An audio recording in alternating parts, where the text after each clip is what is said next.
La femme a accouché d'un bébé noir et le mari, soupçonneur, l'a abandonné. Puis l'ADN a révélé quelque chose de choquant. Le mari d'Amy, Polo, s'est mis en colère lorsqu'elle a donné naissance à un enfant noir.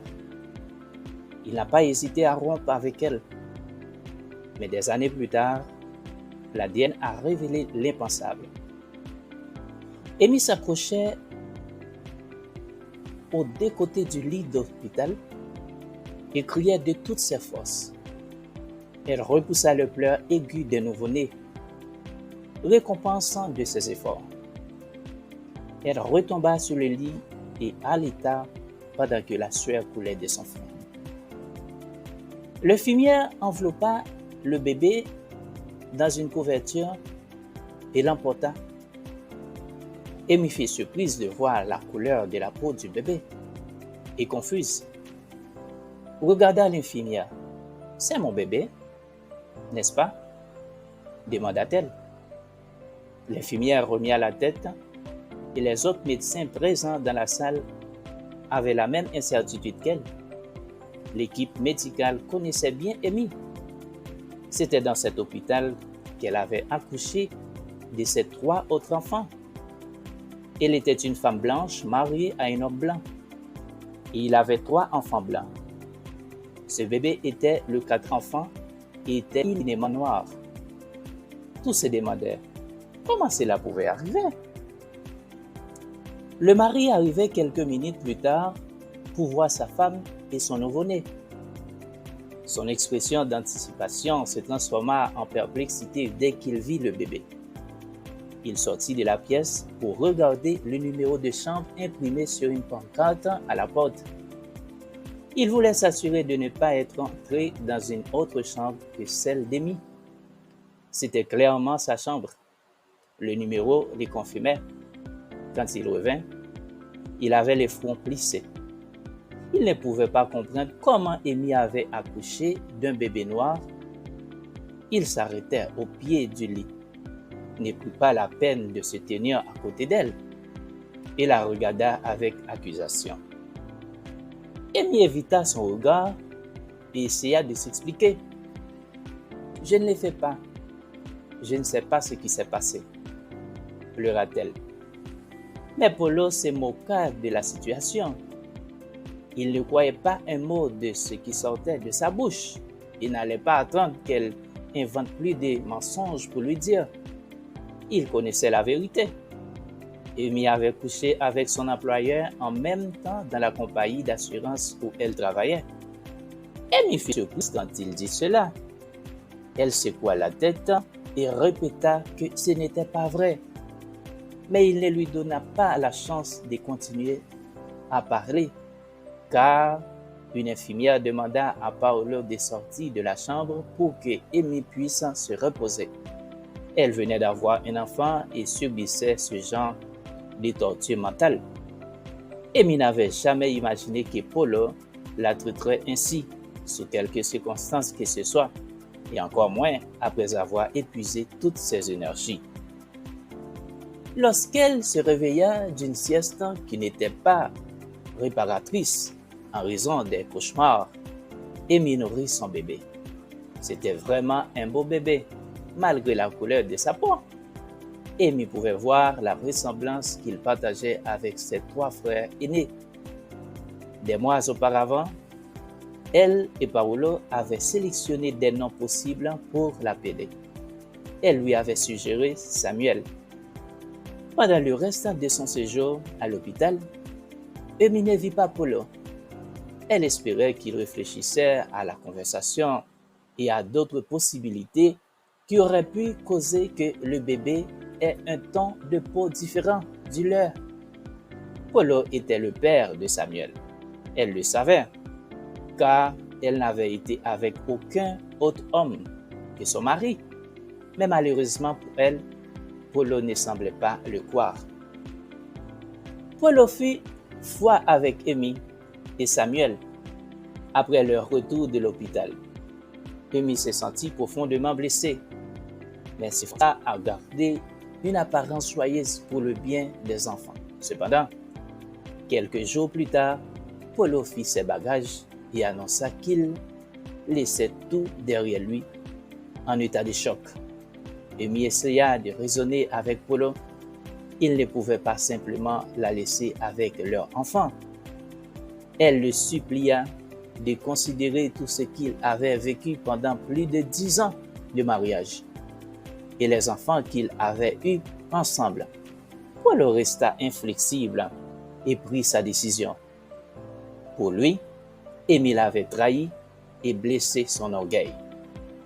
S'il laissait passer cela, les gens se seraient moqués de lui et auraient perdu le respect pour lui-même. Alors il partit, abandonnant sa femme et sa famille. Amy sentit que son monde s'effondrait.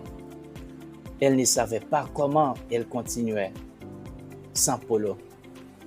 Elle n'avait jamais soupçonné qu'il serait capable de l'abandonner si cruellement.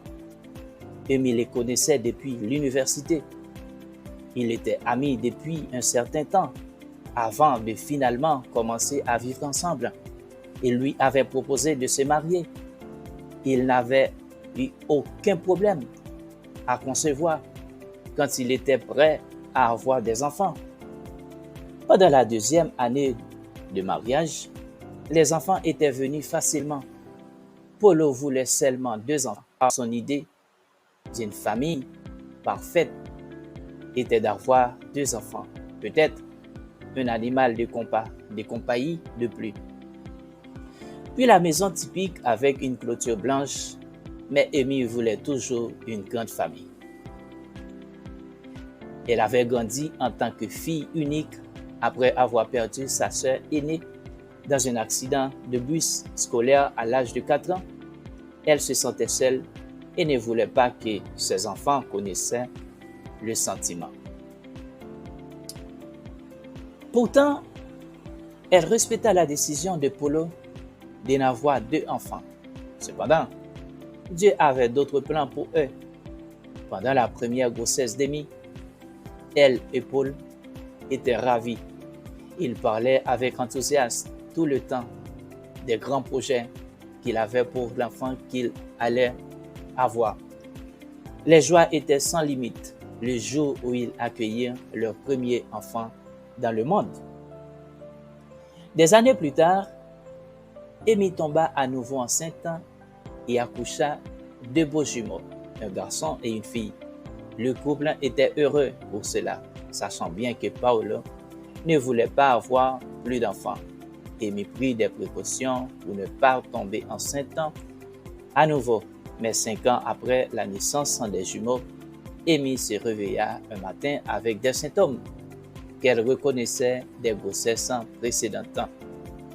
Terrifiée et secrètement extasiée en même temps, elle acheta un test de grossesse pour confirmer et elle était définitivement enceinte. Polo fut contrarié quand Amy lui annonça la nouvelle. Il la traita d'insouciante et stupide pour permettre qu'une erreur comme celle-ci se produise. Il fut en colère pendant longtemps. Mais à mesure que la date d'accouchement s'approchait, Polo devint chaleureux. Malheureusement, cela s'évapora dans l'air comme de la fumée au moment où elle donna naissance à Samuel, qui avait la peau foncée contrairement à tous autres membres de la famille. Polo pensa à élever ses enfants seul. Il était très jeune. Le premier fils avait 9 ans, les jumeaux presque 6. Et puis, il y avait Samuel, le fils noir nié par son père. Amy ne savait pas comment faire fonctionner sa vie comme avant. Elle luttait beaucoup pour prendre soin de ses enfants et les maintenir. C'est un de ses voisins qui enviait sa famille et savait que Polo l'avait abandonné. Murmurait dans son dos. Il se moquait d'elle, l'appelant l'épouse infidèle et hypocrite. Elle qui présentait autrefois un équilibre parfait entre la vie personnelle et professionnelle, tout cela était en ruine. Amy ne savait à qui se tourner en ce moment angoissant de sa vie. Elle appelait ses amis à l'aide, mais aucun ne pouvait l'aider. Ils étaient tous occupés avec leur famille et les choses qui se passaient dans leur vie.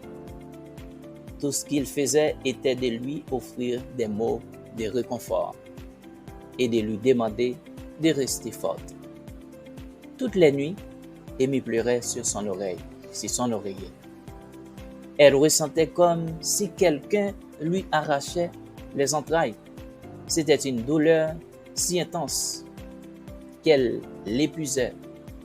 Elle ne savait pas comment rassembler la force pour continuer. Rien dans sa vie ne la motivait à continuer à se battre. À la place, ses sentiments la rendaient, ses enfants dépendaient d'elle et leur vie avait aussi changé avec le départ de leur père. Il avait besoin qu'il les réconforte. Le bébé Samuel n'était qu'un bébé innocent et sans défense. Et pourtant, il devait faire face à tout cela. Il se trouva qu'au travail, Amy était distraite. Elle ne pouvait pas se dépouiller de manière excellente. À des moments aléatoires, les larmes commençaient à couler sur son visage. Cela rendait ses collègues mal à l'aise. Il y eut un jour où elle était sur le point de commettre une grave erreur dans le rapport. En voyant cela, dans le bureau, ils lui demandèrent de prendre un congé sans solde indéfini. Amy voulut protester car elle avait besoin d'argent pour subvenir aux besoins de ses enfants, évidemment. Mais elle vit le visage sévère de son supérieur et réalisa qu'il avait raison. Elle était reconnaissante de ne pas avoir été licenciée. Amy essayait constamment de contacter Paul. Elle lui envoyait des messages et laissait d'innombrables messages vocaux. Tout était ignoré et sans réponse. C'était comme s'il avait disparu dans l'air. Elle essaya de la contacter via les réseaux sociaux, mais elle ne put le retrouver. C'est alors qu'elle réalisa que partout, Amy était frustrée, en colère et triste en même temps. Polo était absent depuis 6 mois et n'avait jamais envoyé d'argent pour pension alimentaire de ses enfants en raison des défis et des turbulences auxquelles il était confronté. Amy était toujours fatiguée ou triste de faire face à la tête et à la situation. Elle faisait constamment des siestes non planifiées et par conséquent, elle ne faisait pas beaucoup de tâches ménagères et sa maison était en désordre. Elle pouvait à peine gérer de nourrir les enfants tous les jours. Jérémie, le fils de 9 ans, Amy prit d'initiative. Depuis son plus jeune âge, il commençait à suivre l'exemple de sa mère. Il ramassait les jouets tombés et les mettait dans le panier à jouets, ramassait ses vêtements sales et ceux de ses frères et les mettait dans la machine à laver. Il utilisait l'aspirateur pour nettoyer et essuyer les surfaces de la cuisine avec un chiffon propre. Le matin, il se faisait du céréal pour lui et ses frères et leur préparait des sandwichs quand ils rencontrent de l'école. Chaque fois, le bébé Samuel pleurait et qu'Amy s'endormait, Jérémie le baissait dans son fauteuil à bascule. Parfois, cela fonctionnait et le bébé Samuel s'endormait. Mais d'autres fois, non. Cela signifiait que le bébé Samuel avait faim ou avait besoin d'être changé. Dans ces occasions, Jérémie prenait délicatement Samuel jusqu'à qu'Amy se réveille et lui demandant de le nourrir. Les actions de Jérémie émurent Émi, qui n'avait aucune idée de son fils aîné, était si travailleur, inspiré par son fils Jérémie. Émi commença à faire encore plus d'efforts pour être là pour ses enfants. Elle se força à faire beaucoup de tâches, mais elle attribua les plus petites à Jérémie et aux jumeaux. Elle fit des courses, remplit les armoires de la cuisine et le réfrigérateur de nourriture. Cependant, il y avait des jours où elle était en pleurs chaque fois qu'elle se souvenait de Polo. Et cela arrivait souvent. Le directeur de l'école des enfants d'Émi l'a invité à discuter. Le directeur nommé Marcos était un homme métis séduisant d'un peu plus de 40 ans.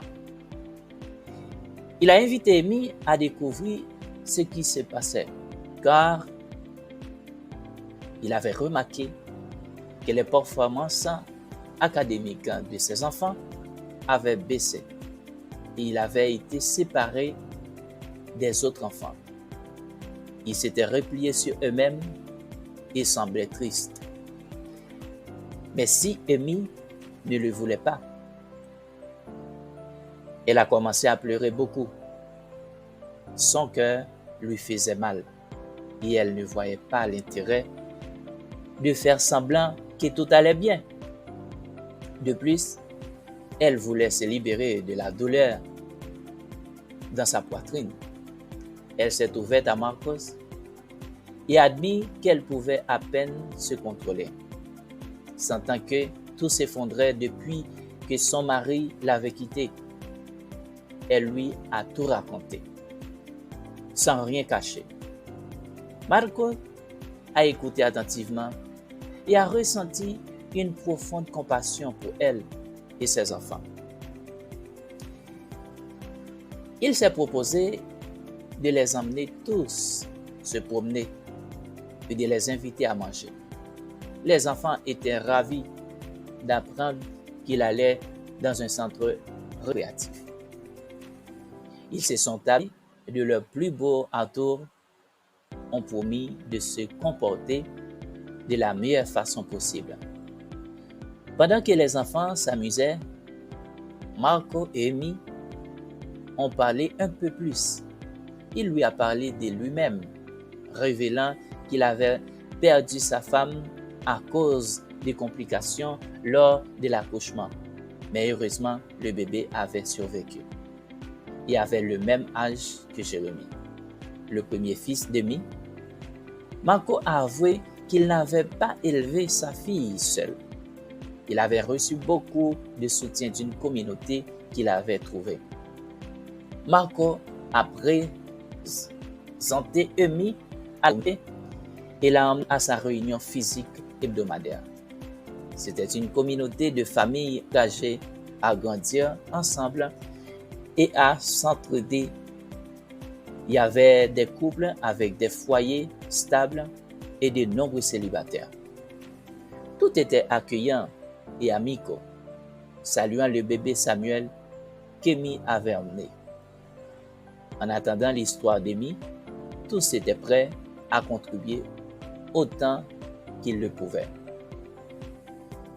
Émi et Marco, avec leurs enfants, ont profité d'activités familiales et de pique-niques dans le parc. Un jour, alors qu'ils regardaient les enfants jouer, Marcos a remarqué quelque chose de particulier dans les yeux de Samuel, le fils d'Émi. En demandant, Émi a révélé que les yeux uniques de Samuel étaient hérités de son père biologique, Polo, qui s'est avéré être d'ascendance noire, bien que cela déconcerte Émi au début. Elle a décidé de faire un test ADN pour confirmer la paternité. Le résultat était inimaginable. Samuel était le fils biologique de Polo et la couleur de sa peau était héréditaire. bien qu'initialement confuse. Amy a accepté la vérité. Lorsque Polo l'a appris, il a révélé que son père biologique était noir, mais sa mère ne lui avait jamais dit. Polo a supplié de revenir avec Amy et les enfants, mais elle a refusé, se rappelant des années où il les avait abandonnés. Au fil du temps, Marco et Amy ont commencé à sortir ensemble et les enfants étaient heureux avec cette nouvelle dynamique. Des années plus tard, Marco et Amy se sont mariés, tandis que Polo réfléchissait à son attitude passée et se sentait repentant. Même si Amy n'en voulait pas, l'expérience a laissé une leçon précieuse sur l'importance de la vérité et du soutien mutuel dans l'éducation des enfants. Bien oui, qu'en pensez-vous? Laissez un commentaire.